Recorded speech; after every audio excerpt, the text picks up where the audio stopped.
Yeah. Para ni sa tanang anak na nakasakit sa ilang ginikanan, paminawa ko ninyo.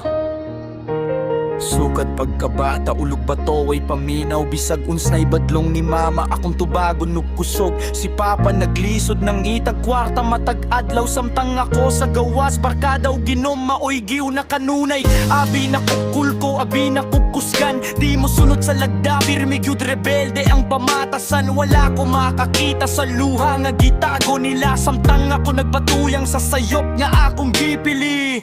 Pasaylo ako pasaylo ako pa.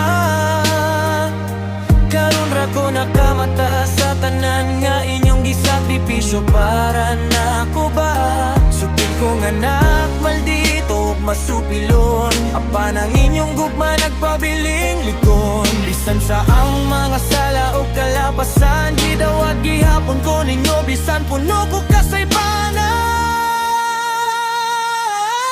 Nakadumog kog daghang tambag pero ako maminaw. Abi na kog sayon ra ang kinabuhi, basta kusog ang lihok. Apan pag-abot sa panahon nga ako na'y gisukod, nasabtan ako ang kasakit nga inyong gitago. Karon matag gabi akong huna-hunaon ng mga higayon nga kamo akong napahilak ug napasakitan. Kung mabalik pa lang ang oras nga nilabay akong musbo ng tanan ug magtarong sa matag adlaw.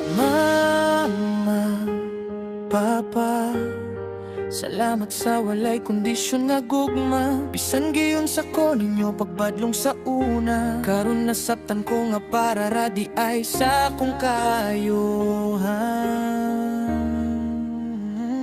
Pasaylo ako pasaylo ako pa. Dili na ko gusto nga maghilak mo tungod na ako pa. Sutil nga na karon na ning kamot na. Aron mapakita nga di masayang inyong pagganto.